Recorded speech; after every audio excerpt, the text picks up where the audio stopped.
Hello everyone friends, आप सभी के सामने DSSB हिंदी के प्रैक्टिस सेट चल रही हैं जिसमें हम सारे इंपॉर्टेंट क्वेश्चन डिस्कस करेंगे जो पिछली परीक्षाओं में पूछे गए हैं। अगर आप इसका फ्री टेस्ट देना चाहते हैं तो प्ले स्टोर से हमारा ऐप नौकरी ऐप अवश्य डाउनलोड करें और हमारी वेबसाइट है www.naukriaspirant.com, यहाँ पर विजिट ज़रूर करें।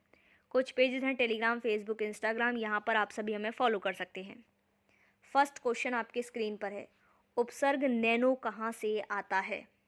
फ्रेंच शब्द से, लैटिन शब्द जिसका अर्थ है आदृश्य, ग्रीक शब्द जिसका अर्थ है बोना, स्पेनिश शब्द है जिसका अर्थ है कर्ण। और इसका राइट आंसर होगा ग्रीक शब्द जिसका अर्थ है बोना। नेक्स्ट क्वेश्चन, निम्नलिखित प्रश्न में 4 विकल्पों में से उस सही विकल्प का चयन करें जो प्रत्यय से बना है। चिरंजीवी, उत्थान, मरियल या फिर स्वदेश। इसका राइट आंसर होगा मरियल। नेक्स्ट क्वेश्चन, अनुमोदन शब्द में कौन सा उपसर्ग है? अनु, अणु, आन या आ? और इसका राइट आंसर होगा अनु। अनु इसका राइट आंसर है। नेक्स्ट क्वेश्चन, दिए गए चिन्हों में से आदेश चिन्ह ज्ञात कीजिए। तो ये है आपका सी। नेक्स्ट क्वेश्चन, निम्नलिखित वाक्यों में से विराम चिन्हों का सही प्रयोग हुआ है। तो सही प्रयोग हुआ है, आचार्य जी ने कहा सलमा, गीता और बबली को अंदर बुलाओ। यही इसका राइट आंसर है। नेक्स्ट क्वेश्चन, सुनार शब्द का स्त्रीलिंग रूप है। सुनारिन, सुनाराइन, सुनारी या कोई नहीं।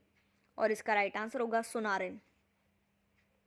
नेक्स्ट क्वेश्चन, रात शब्द का पुल्लिंग रूप है। रातें, रति, रातु, इनमें से कोई नहीं। और इसका राइट आंसर होगा इनमें से कोई नहीं। नेक्स्ट क्वेश्चन, कौन सा शब्द हमेशा एक वचन में प्रयुक्त होता है? भाषा, रायता, ऋतु, हड्डी। और इसका राइट आंसर होगा रायता।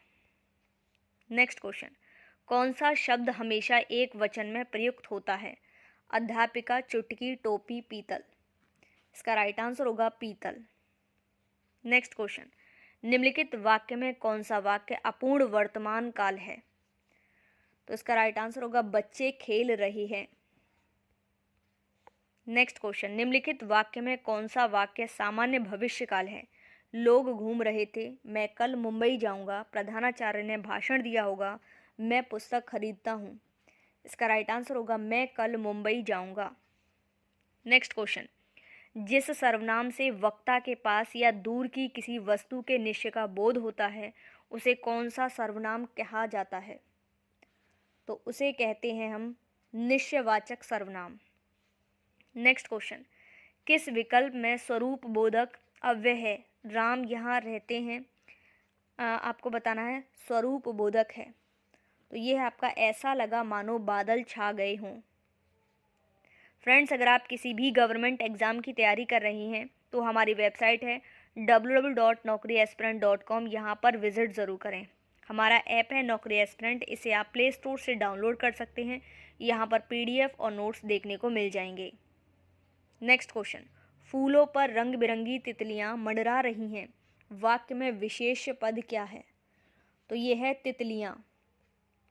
नेक्स्ट क्वेश्चन, शिक्षक ने छात्रों से पुस्तक पढ़वाई, वाक्य में पढ़वाई शब्द है नाम धातु, अकर्मक, पूर्वकालिक, प्रेरणार्थक। और इसका राइट आंसर होगा प्रेरणार्थक क्रिया। नेक्स्ट क्वेश्चन, सार्वनामिक विशेषण का प्रयोग किस विकल्प से हुआ है?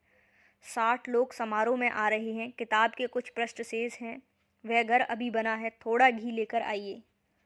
इसका राइट आंसर होगा वह घर अभी बना है। नेक्स्ट क्वेश्चन, भौमिक विशेषण किस मूल शब्द से निर्मित है? तो यह है भूमि से संबंधित।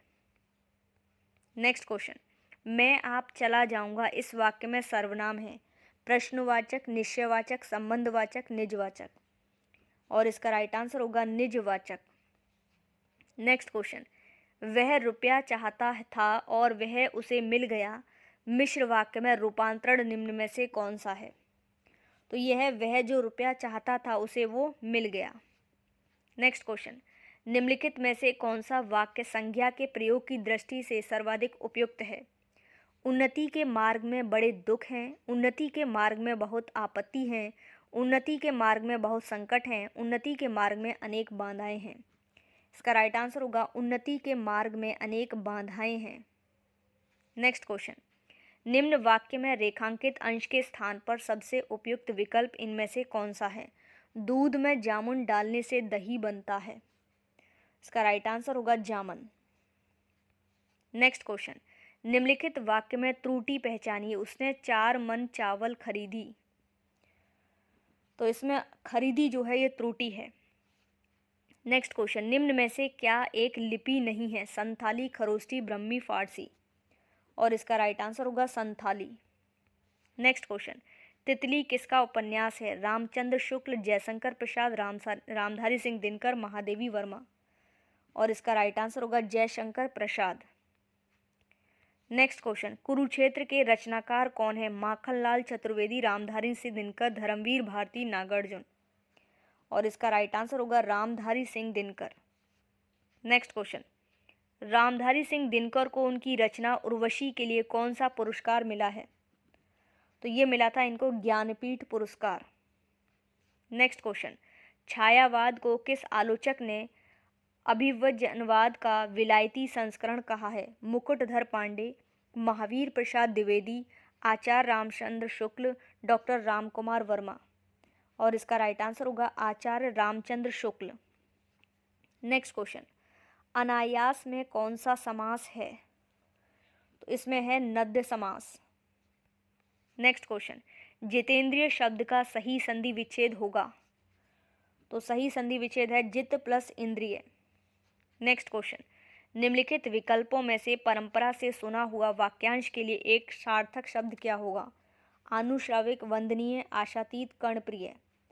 इसका राइट आंसर होगा आनुश्राविक। नेक्स्ट, अब हम देखेंगे कॉम्प्रिहेंशन जो कि गद्य। आइए पढ़ते हैं इसको। कोई 2000 वर्ष हुए सी हांग टी नाम का एक चीनी सम्राट था। उसे अपनी प्रजा से एक अजीब नाराजगी थी। लोग इतना पढ़ते क्यों हैं? जो लोग किताबें पढ़ नहीं सकते वे उन्हें सुनते क्यों हैं? उनको विश्वास नहीं था कि अब तक जो पुस्तकें लिखी हैं वे चाहे इतिहासकार की हों या दर्शन शास्त्र की या फिर कथा कहानियों की, उनमें उसका और उसके पूर्वजों का ही गुणगान किया गया है। कौन जाने ऐसे लेखक भी हों जिन्होंने सम्राट को बुरा भला कहने की हिम्मत की हो। सिहांग ती का कहना है कि प्रजा को पढ़ने और उन बातों से क्या मतलब। उसे तो चाहिए कि कस कस कर मेहनत करे, चुपचाप राजा की आज्ञाओं का पालन करती जाए और कर चुकाती रहे। शांति तो बस ऐसे ही बनी रह सकती है। फिर क्या था? उसने आदेश दिया सब पुस्तकें नष्ट कर दी जाएं। उन दिनों पुस्तकें ऐसी नहीं थीं जैसी आज होती हैं। तब छाप खाने तो थे नहीं, लकड़ी के टुकड़ों पर अक्षर खुदे रहते थे। ये ही पुस्तकें थीं। उन्हें छिपाकर रखना भी तो आसान नहीं था। सम्राट के आदमियों ने राज्य का चप्पा चप्पा छान मारा। नगर नगर और गांव गांव घूमकर जो पुस्तकें हाथ लगी उसकी होली जला दी। यह बात तब की है जब चीन की दीवार का निर्माण हो रहा था। ढेर सारी पुस्तकें जो कि बड़े बड़े लट्ठों के रूप में थीं, पत्थरों की जगह दीवार में चिन दी गईं।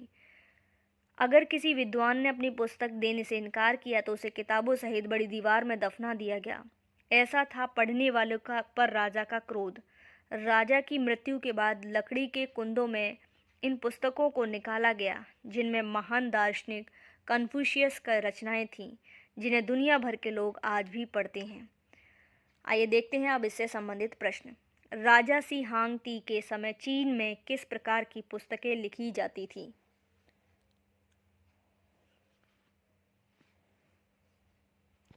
तो ये पत्थर पर, पत्तों पर, लकड़ी या अक्षर खुदवाकर या फिर स्याही से।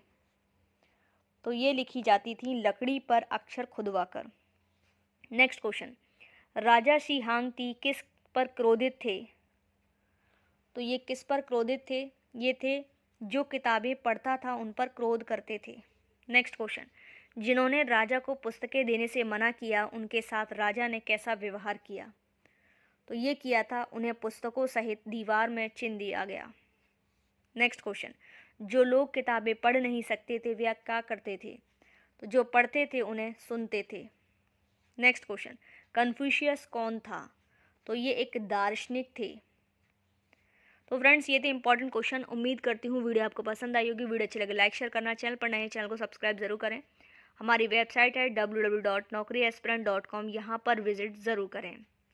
कुछ पेजेस हैं टेलीग्राम, फेसबुक, इंस्टाग्राम, यहाँ पर आप सभी फॉलो कर सकते हैं। Thanks for watching.